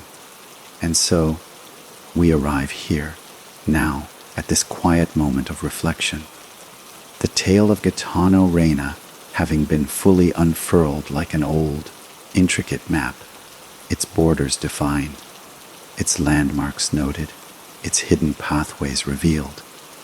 The journey is complete, and yet, in another sense, it is only just beginning, for the true purpose of such a story is not to remain a sealed artifact of the past, but to become a living thing within the mind of the listener, a seed that, once planted, continues to grow and shape one's perception of the world long after the final word has been spoken. As you lie in the comfort of your own space, separated by decades from the misty Bronx streets and the whispered conspiracies of a bygone era, consider the invisible threads that connect his time to ours, his choices to the world you inhabit today. The very structure of New York City, the legacy of its labor unions, the shadowy history of its political machinery, even the cultural mythology that permeates our films and literature, all of it bears the faint, indelible fingerprint of that forgotten world. Gaetano Reina's dream of order, however perverted and criminal its manifestation, was a force that helped mold the modern urban landscape, a silent partner in the chaotic birth of a metropolis. To understand him is to understand a piece of the hidden foundation upon which our present is built. To recognize that the light of the contemporary world casts long shadows from the past, and that some of those shadows have names and stories and a quiet, persistent claim on our memory. This act of remembering, of willingly immersing oneself in the complexities of a life so far removed from our own, is a profound and deeply human endeavor. It is an act of resistance against the relentless amnesia of the modern age, a conscious choice to reach across the chasm of time and acknowledge the full, messy, and contradictory humanity of those who came before. In listening to the story of Tom Reina, you have not merely consumed a tale of gangsters and guns. You have performed an act of historical empathy, however cautious it must be. You have sat in contemplation of a man's ambitions, his fears, his principles, and his ultimate, tragic failure. You have granted a measure of understanding, if not forgiveness, to a life lived in the gray spaces of morality, and in doing so, you have enriched your own understanding of the human condition. The value of this story, then, is not in its body count or its notoriety, but in its capacity to make us feel the weight of history, to appreciate the sheer number of lives, famous and forgotten, that have been lived with passion and purpose, each one a universe of experience that has, in some small way, contributed to the reality we know today. Your attention has, for a brief time, resurrected a ghost, and in that resurrection, you have affirmed that no life, no matter how quiet or how shrouded in shadow, is ever truly without meaning or without a story worth being told. And with that, we have reached the true end of our journey together. The final note of Gaetano Reina's story has faded, leaving behind a silence that is meant for your own thoughts, your own dreams, your own reflections on the nature of legacy and the quiet forces that move the world. Thank you for allowing this narrative to be a part of your evening, for lending your imagination to the reconstruction of a lost time and a forgotten man. It has been a privilege to be your narrator. If these long-form explorations of history's hidden chapters have provided you with value, with a moment of escape, or with a new perspective, then I sincerely hope you will continue this journey with us. Your support is the lifeblood of this channel. Please share this experience with others who might appreciate it. Subscribe if you haven't already, and ring the notification bell so we can meet again for the next story waiting in the wings. There are countless more forgotten tales to uncover, and we would be honored to have you with us as we seek them out. For now, from the depths of history to the quiet of your room, I bid you good night. May the stories you carry with you be meaningful, and may your rest be deep and rejuvenating. It is within this profound silence, in the space where history ends and personal reflection begins, that we find the most enduring legacy of all. The legacy of the story itself, not as a mere recounting of events, but as a living, breathing entity that now lives within you. The chronicle of Gaetano Reina, from his humble origins to his brutal demise and the long, echoing aftermath, has now completed its journey from the past into the present, from a forgotten record to a shared experience in your mind. This transmission of memory is the ultimate defiance of oblivion, a sacred fire passed from one generation to the next, and by listening, you have become a new keeper of this flame. The specific details, the names, the dates, the streets, may eventually blur and soften in your memory, as all things do, but the emotional resonance, the themes of order and chaos, the tragedy of unintended consequences, these will remain woven into the fabric of your understanding. You now carry a piece of this history with you, a subtle lens through which you might view the world with slightly more depth, with a heightened awareness of the quiet architects and the unseen currents that flow beneath the surface of our daily lives. The story has done its work. It has asked its difficult questions about ambition, loyalty, and the price of power. And it has left those questions with you, not to be answered definitively, but to be pondered, to be lived with, adding a new layer of richness to your perception of the human journey. This final passage, then, is not a continuation of the narrative, but a gentle release, a conscious uncoupling from the past, and a return to the present moment. The world of Gaetano Reina, with its ice wagons and its secret meetings, its coded loyalties and its sudden violence, must now recede.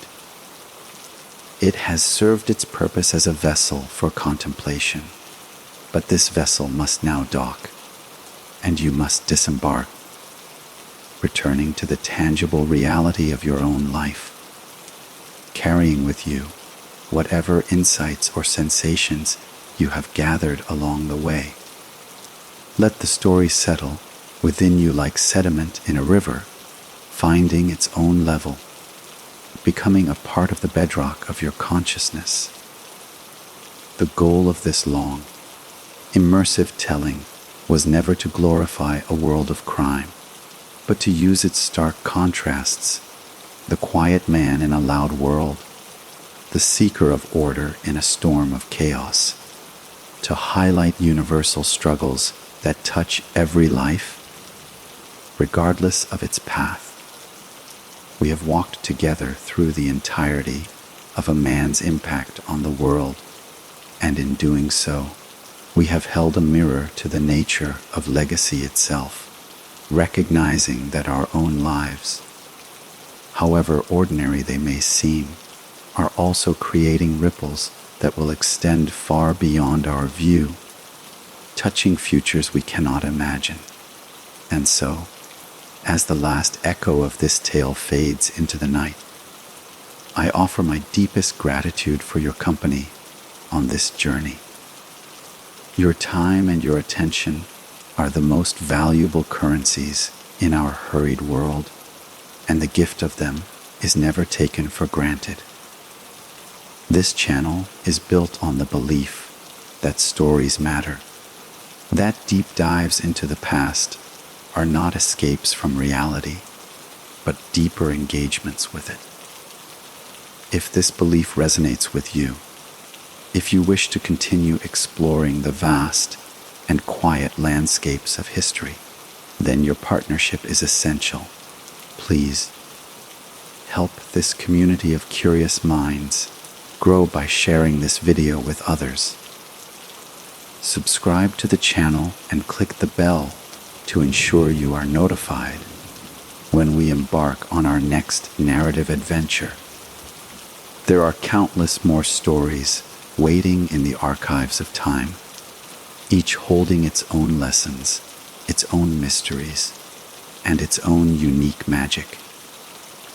We look forward to the privilege of sharing them with you in the future. But for now, the story is over. The book is closed. Let the silence be a comfort.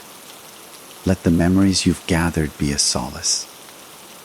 Release the past, return to the present, and allow yourself to drift into a peaceful and restorative sleep. Thank you and good night. And so we find ourselves at the final, quiet shore of this long narrative, having traversed the entire lifespan of a man, an empire, and its echo. And what remains is not merely the story itself, but the profound silence that follows it. A silence that invites us to consider the vast, flowing river of time upon which all such stories are carried, destined eventually to dissolve into the sea of the forgotten. The saga of Gaetano Reina, in its intricate detail and its stark humanity, becomes a single, powerful metaphor for this universal passage, a microcosm of the rise and fall that defines all things, from empires and dynasties to the fleeting thoughts in our own minds. We are all, in our own ways, building our own versions of Reina's ice business, constructing structures of family, career, and legacy with the sincere hope that they will endure, that our name will be spoken with respect, that our work will have meant something. And we are all, inevitably, subject to the same unpredictable tides of change, the same chaotic external forces, the same quiet erosions of time that he faced. His longing for stability is a longing we all share. His struggle against the chaotic ambitions of others is a struggle we all recognize, whether in our boardrooms, our communities, or our own personal relationships, in listening to his story. You have not just learned about a forgotten gangster. You have held a dark mirror to the fundamental anxieties and aspirations of the human experience. to the inherent tragedy embedded in our quest to create something permanent in an impermanent world. This recognition leads us to the ultimate, humbling truth that this narrative imparts. The universe is profoundly indifferent to our individual plans. Reina's meticulous, patient architecture of power was predicated on a logical world where reason would prevail, where loyalty would be reciprocated, and where careful planning would yield predictable results. But the universe, in its infinite complexity, operates on a scale that dwarfs our individual designs. It introduced the variable of Joe Masseria's bottomless greed, the wild card of Salvatore Maranzano's imperial ambition, the random chance of a cold evening on Morris Park Avenue. His story is the story of a man who played a perfect game of chess, only to have an opponent who suddenly overturned the board. This is not a lesson about failure, but about humility. It asks us to build our lives with purpose and care, as Reina did, but to also hold our plans lightly, to understand that the currents of fate and the choices of others will always have the final say, that our control is an illusion, and that the true measure of a life may not be the empire it builds, but the grace with which it navigates the inevitable unraveling. Therefore, as the last vestiges of this tale settle and integrate into your consciousness, let it serve as a deep and abiding reminder of the precious, fleeting nature of your own journey. The same relentless time that reduced Reina's kingdom to dust is flowing through this very moment, making your present experience a part of the history you will one day look back upon. Let the intensity of his story, the ambition, the loyalty, the betrayal, the silence, heighten your appreciation for the texture of your own life, for the quiet moments of peace, for the simple, unheralded acts of building and nurturing that constitute a meaningful existence.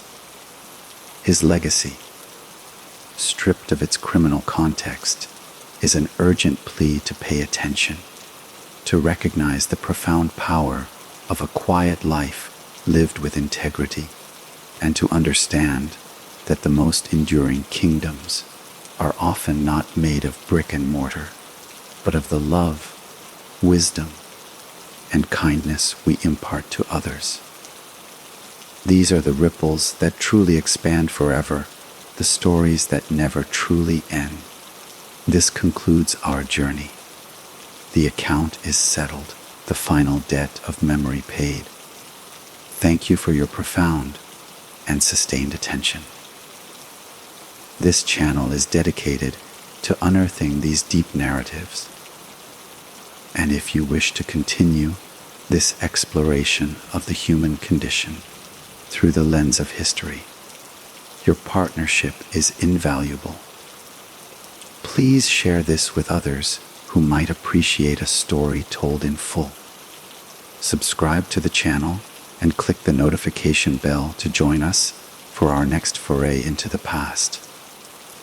But for now, the story is truly over. Let go of the past. Release the narrative. Return to the quiet of your room, to the rhythm of your breath, to the sanctuary of the present moment. May the peace you find there be deep and lasting. Good night. And now, we have truly arrived at the end of all things concerning this tale. The final word has been spoken. The last scene has faded from view, and the silence that returns is no longer an absence, but a presence, a rich, full silence that is the rightful inheritance of a story fully told. This silence is not empty. It is populated with all that has been shared, all the lives invoked, all the lessons quietly offered. It is the space where the past, having been thoroughly acknowledged, finally releases its claim on the present, allowing you to return to your world unburdened by its narrative, yet subtly enriched by its passage through your mind. The story of Gaetano Reina was, in its essence, a long and intricate ritual of remembrance, a ceremony conducted with words to honor the complexity of a life, and like all rituals, its conclusion brings a sense of closure, a gentle finality that permits the soul to rest. You have been a witness to this ceremony, and in doing so, you have participated in the oldest human tradition, the passing of experience from one person to another across the barriers of time and mortality, a fragile but magnificent chain of shared consciousness that defines our species. Your attentive listening was the final, essential component that gave this history its contemporary life, completing a circuit that began over a century ago in a small Sicilian town, and for that, the story itself is grateful. In this culminating quiet, we can recognize that the ultimate purpose of delving into such a shadowed chapter of history is not to dwell in the darkness, but to better appreciate the contours of the light, the stark realities of Reina's world, the betrayal, the violence, the relentless pursuit of power, serve as a powerful foil against which we can measure the grace notes of our own existence. The simple security of a peaceful home, the comfort of trusted relationships, the freedom to pursue a life not dictated by fear or clandestine loyalties. His story, for all its grim specifics, is a profound argument for the beauty of the ordinary, the immense value of a life that needs no secret codes or hidden agendas to be deemed a success. It is a reminder that the most stable empire you can ever build is the one within your own heart, a kingdom of character, resilience, and peace that no rival can assassinate and no law can indict. As you carry this realization forward from this moment, let it be the story's most enduring gift to you. A clarified gratitude for the unheralded, peaceful moments that constitute a good life, and a sober understanding of the tragic costs of the paths not taken. This, then, is the true and final conclusion. The door to the past is closed. The echoes in the hallway have stilled. There is nothing more to be said of ice and blood, of ambition and silence. The narrative has returned to its slumber, and it is time for you to do the same. I thank you once more for your company on this long and winding journey. It has been an honor to be your guide. If this format of deep, immersive storytelling has provided you with value and a space for reflection, I warmly invite you to continue this partnership. Your support fuels this endeavor. Please share this experience. Subscribe if you are so moved, and ring the bell to walk with me again when the next story calls. But for now, the work of listening is done. Let the words go. Release the images. Allow your mind to become still and empty, a clear pool reflecting only the peace of the present. The story is over. The night is yours. May your sleep be deep, your dreams be gentle, and your awakening be bright. Goodbye and good night.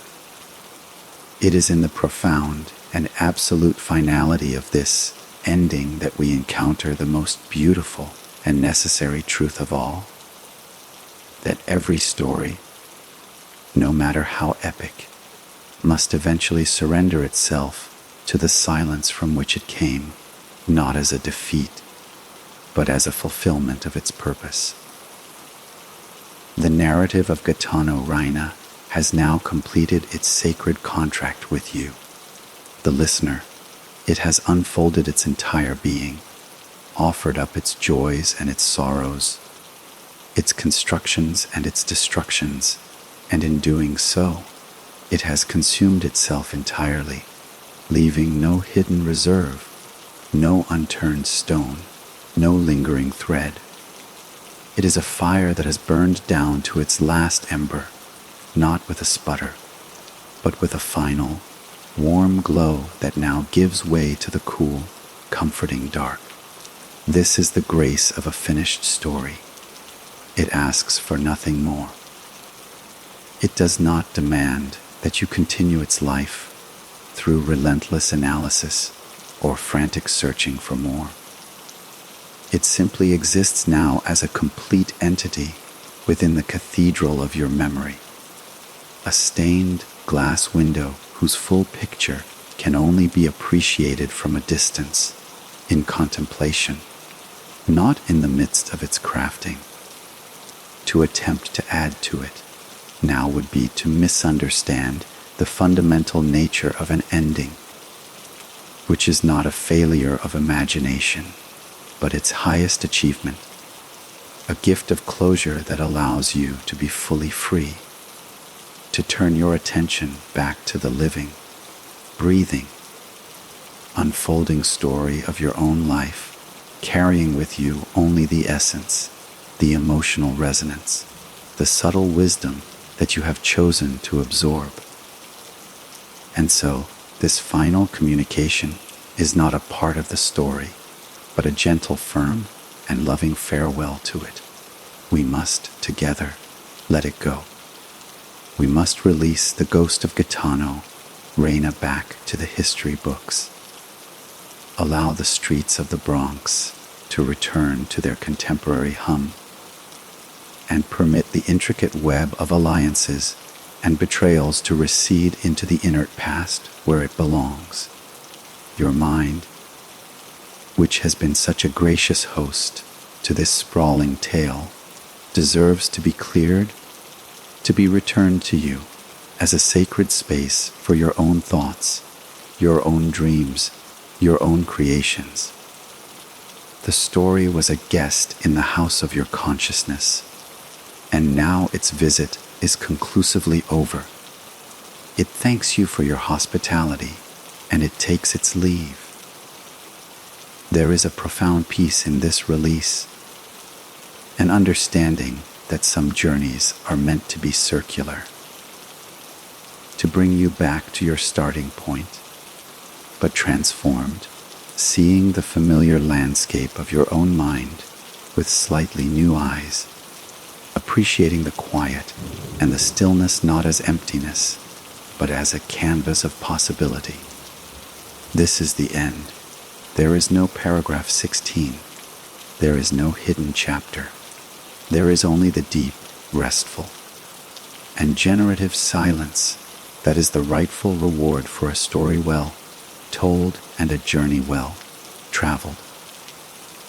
I thank you with the utmost sincerity for your unparalleled attention and for the gift of your time. This channel exists to create these complete, immersive worlds, and if you wish to build more of them together, I invite you to join our community. Share this with others who value conclusion as much as climax. Subscribe to be notified when we begin our next entirely new, self-contained narrative adventure. But for now, for this story, the work is done. Let it be. Close your eyes. Listen to the sound of your own heart, the rhythm of your own breath. You are here. You are present. The past has been honored, and now it is time to rest. May your sleep be a perfect sanctuary of stillness, and your awakening be filled with a light that is entirely your own. Thank you. Goodbye and good night, now and always.